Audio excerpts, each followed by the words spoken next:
Okay guys, right. As you can see at the top, we're going to start off with a boom. It's the most logical place to start for Unit 2. We're going to start off with the causes today. It's the most logical place to start. We'll look at how it develops, and then in a separate video I will go over the features with you. Okay? But we'll keep this nice and short. So, you have a lot of causes that you could pick to talk about. Right, when you get questions that are asking you about how the boom develops, you actually do have a lot of answers. Okay? So for example, one of the ones that you can talk about is resources. Alright? Nice and easy. Now, America has an awful lot of these natural resources. Okay? So you're talking things like oil, wood, iron, coal. Okay? This is helpful for a couple of reasons. Right? Obviously, these are the kind of things you're going to need to drive industry. Okay? If you're building factories and things like that, you need resources to actually be able to build. Okay? So nice and straightforward. There's a quite clear link there between what that is and how it helps to boom. Right? A second one that you could talk about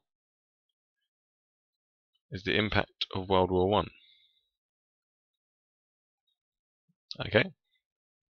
So for example, you have the fact that after World War I, America comes out of it very, very well. Right? If you remember, it had been supplying Europe with goods.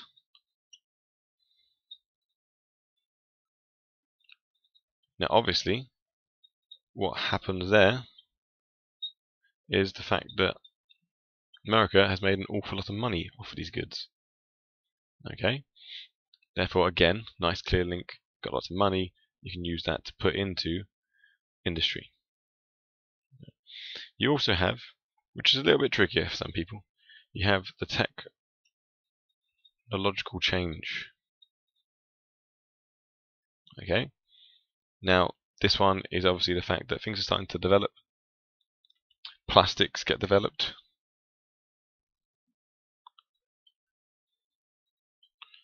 Okay, effectively, I'm not saying that plastics developed for the first time ever, obviously not true, but effectively they start to get developed so they're easier to use. Alright? You start to get things like conveyor belts, which I know a lot of you already will probably be linking towards Henry Ford. Okay? So far, you've got 3 very quick, very easy causes. Okay? If we continue, you've got more, obviously. We've got, and this leads on nicely from the last one, you got mass production. Okay? You guys will know a lot about this, okay? This is one of the areas that you're very, very strong on usually. So it means that you can make things much quicker.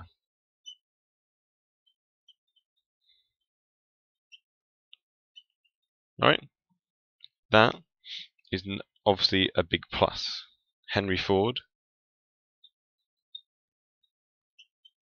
is the man for this. Okay, he introduces it in Ford factories, and therefore things are made a lot quicker.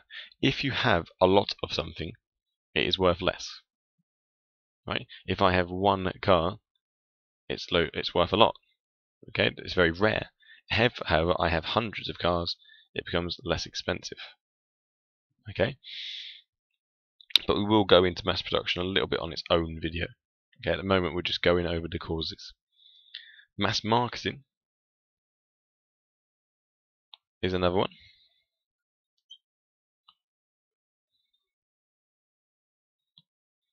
Okay, so for example, you actually need to know about this. There's no good mass producing vehicles and goods if you're not selling them by mass. Okay, if you're still selling them by small numbers, then it's no good. I've got loads of goods sitting around and they aren't going anywhere. Okay, so you need mass marketing.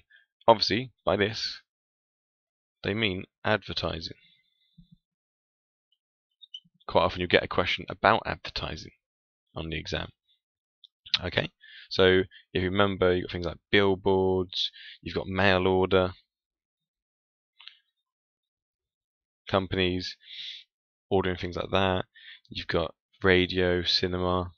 Okay, not going to go into that one too much again, because as we've said before, that question tends to come up in terms of can you describe advertising or can you explain the effect. Alright, so I'm not going to go into that one too much. One that links onto this one very nicely though is credit. Okay, now this, if you remember, was the ability to pay for things in installments or hire purchase. That's what we're talking about. So basically, if you're paying for it in installments, you're paying bit by bit. Right? So for example, I might pay a certain amount every month for a certain amount of months, rather than just paying it all in one go. So this even helps people that don't have all that much money. Okay, just going to flip it over so we can carry on. Right. So we've got a couple more, just two more reasons why the boom kicks off. Okay. One is the policies of Republican presidents.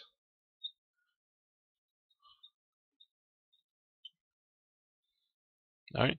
Republicans have a view of how the economy should run. Right? Now, one of those views is the belief that there should be lower taxes on company profits.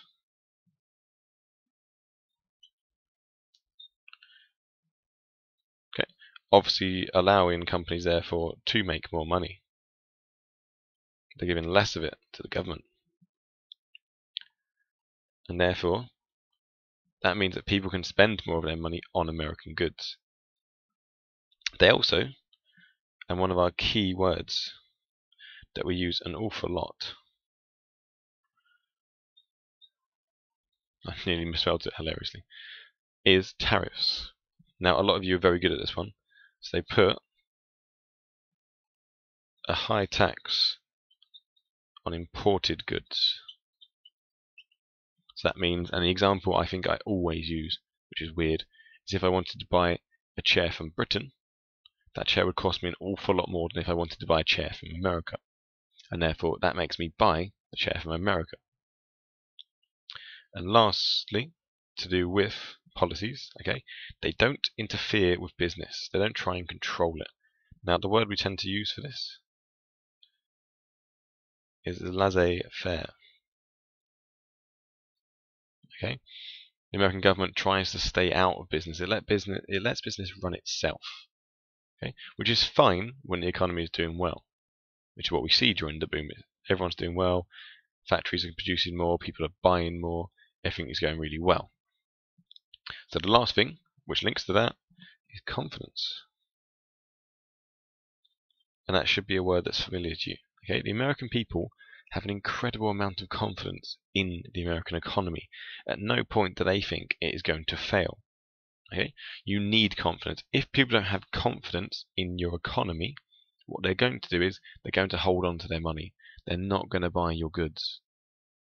Alright, and if they don't buy your goods, the money isn't going back into the economy, and factories can't make more goods because they don't think they're going to sell it. So confidence means people buy goods,